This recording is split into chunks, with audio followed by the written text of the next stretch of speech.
जो पाकिस्तान में भी एक बहुत बुरा वक्त आया था और पाकिस्तान पर 10 साल के लिए भी बैंड लग गया था। पाकिस्तान पर क्रिकेट के दरवाजे जो थे वो 10 साल तक बंद रहे।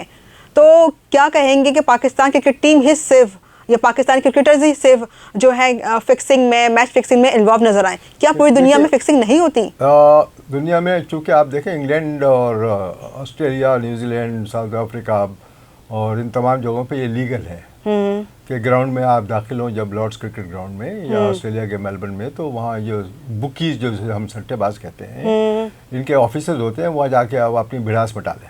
अच्छा, कि आज कमर साहब 50 नहीं बनाएंगे, ये 1 पाउंड लगाएंगे 10 पाउंड मिलेगा अगर मैं 50 से पहले आउट हूँ। 50 से पहले आउट। तो इस तरह की ये पार्टनरशिप में इतने रन बनेंगे, इस पर लीगली सट्टेबाजी होती है। पाकिस्तान इंडिया का नाम इसलिए ज़्यादा बदनाम है और कुछ और छोटे मुल्कों की क्रिकेट टीमों का कि यहाँ पर गैम्बलिंग इलीगल है।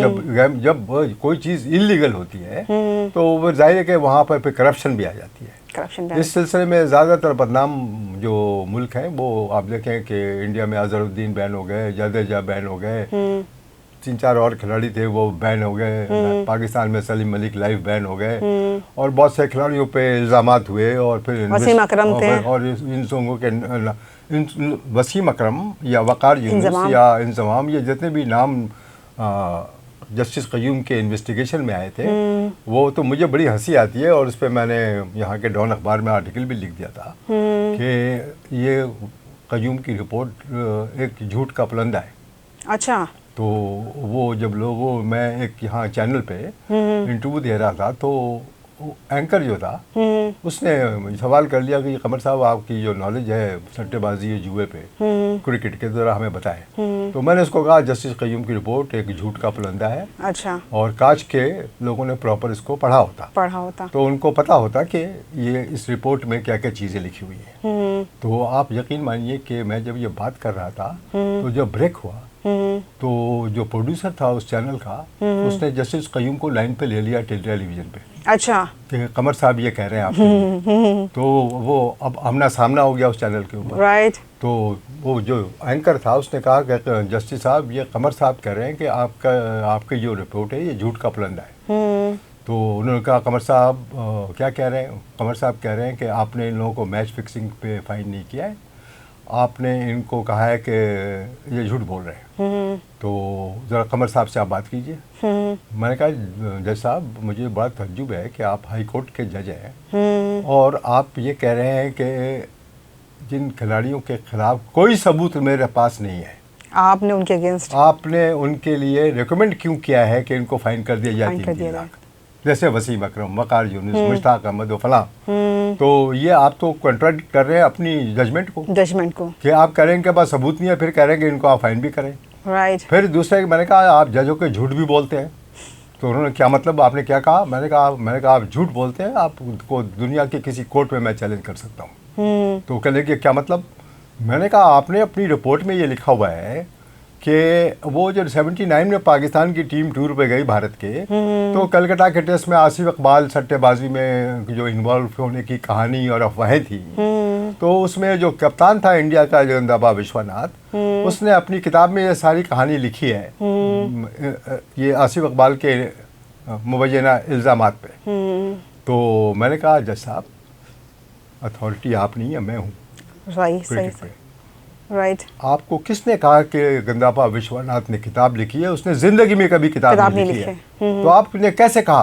तो वो बिल्कुल शेक हो गए जज साहब और कहने लगे कि वो मुझे किसी ने कहा। मैंने कहा आप किसी के कहने पे जजमेंट देते हैं, जजमेंट लिखते हैं आप?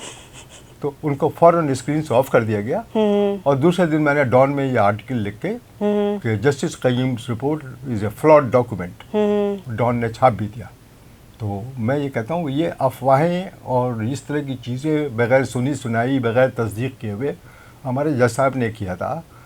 अनफॉर्चुनेटली मैं आपको एक चीज़ बताना चाहता हूँ जी सर, कि ये जो आप सुनते हैं ना कि फ़लाँ आदमी पैसे खा गया और हमारे तबाह कर दिया और हम पैसे हार गए और फ़लाँ खिलाड़ी ने हमें डिसअपॉइंट कर दिया, इसमें इल्ज़ामात लगाने वाले ज़्यादा लोग वो होते हैं जो करोड़ों रुपए लाख रुपए हार जाते हैं जुए में और फिर वो खिलाड़ियों को बदनाम करना शुरू कर देते हैं। सही। लेकिन ये कहने के बाद मैं आपको ये भी कहूँगा कि ये एक हकीकत है, जुआरी खिलाड़ियों को समेटते हैं। समझते हैं। यानी जो सट्टेबाज होते थे दुनिया में, वो अक्सर मुझसे रब्ता करते थे, क्योंकि मैं बीबीसी का रिपोर्टर था, तो मेरी आवाज़ जब सुनते थे तो मुझे इससे रब्ता करते थे लोग। तो कमर साहब आप सिडनी में हैं, ज़रा हमें बताइए पिच कैसी खेल रही है, फलां खेल रही है, और सारू मुझे फलां पाकिस्तान के खिलाड़ी से आप मिलवा दें, तो आप जितने मर्जी आए साहब पैसे ले लें। अच्छा, हाँ, आपको भी ऑफर हुई? मुझे बहुत दफ़ा, एक दफ़ा नहीं। अच्छा। हाँ, आप, मैं तो खुल के बात करता हूँ। मैंने कहा देखिए मैं बीबीसी का रिपोर्टर हूँ, मैं बड़े बड़े अखबारों का रिपोर्टर हूँ, इंग्लैंड के टाइम्स और टेलीग्राफ, गार्डियन का। मैं ये इस चीज़ में कभी इन्वॉल्व हो नहीं सकता। सही। मैं आपको इंट्रोड्यूस करा दूँ, पैसे ले लूँ, कि इसलिए कि मैंने बहुत मुश्किल से कैरियर बनाया है अंग्रेज़ों के सामने। मैं इस कैरियर को कभी दागदार नहीं होने दूँगा। राइट। तो लेकिन मुझे पता था कि किस खिलाड़ी ने पैसे खाए हैं, किस अंपायर ने पैसे खाए हुए हैं, मुझे ये भी पता था किस ऑफिशियल ने पैसे खाए हुए हैं। लेकिन बात यह कि जब आप वो चीज़ें लिख नहीं सकते, बोल नहीं सकते, किसी का नाम नहीं ले सकते, जब तक कि आप इसको प्रूफ ना कर सकें, एविडेंस ना हो। लॉ में तो ये है कि आप you remain innocent till you are proven guilty, कि आप मासूम उस वक्त तक हैं जब तक कि आप पे इल्ज़ाम साबित ना हो जाए। अब तो पाकिस्तान को आपने ये देखा था ना 2010 का कजिया, लॉर्ड्स के टेस्ट में स्पॉट फिक्सिंग का, बिल्कुल, सलमान बट, आसिफ, ये आमिर। सारे 2 हफ्ते पहले इस हादसे से, इस रिपोर्ट के अखबार में आने से पहले मैंने पाकिस्तान के मैनेजर को ये बताया था कि ये मजहर मजीद और ये अजहर मजीद दोनों भाई जो स्पोर्ट्स कार में आते हैं पाकिस्तान टीम को घुमाने फिराने, खाना खिलाने, आप इनसे होशियार रहिए, ये प्लेयर्स के एजेंट नहीं है, ये सट्टेबाजों के एजेंट हैं इंडिया के। काश के मेरी बात उन लोगों ने सुन ली होती। और जब ये हादसा हुआ तो फिर सब सर पकड़ के बैठ के, आप समझ लें मैं क्या कह रहा हूँ। सही सही सही। लेकिन सर ये बताएं कि कहा यह जाता है कि देखिए एक खिलाड़ी को सज़ा हो गई स्पॉट फिक्सिंग में, तो क्या उसको दोबारा मौका मिलना चाहिए जिस तरह मोहम्मद आमिर को दोबारा मौका मिला और क्रिकेट में वापस भी आए? सलीम मलिक हमेशा के लिए बैन हो गए, बैन हुआ, जी जी, ठीक है ना। तो उनका भी एक अलग कहानी वो जो जस्टिस कयूम की रिपोर्ट थी उसमें अताउर रहमान और सलीम मलिक बैन हुए थे, अगर आपको याद हो। जी जी। और वो बहुत कोशिश की वो वापस आ जाए, बैन हटाया जाए। बैन उनका हटा दिया गया था, 2000 में बैन हुए वो, और 2008 में उनका एक जज ने बैन हटा दिया, लेकिन उनका कैरियर ख़त्म हो चुका था।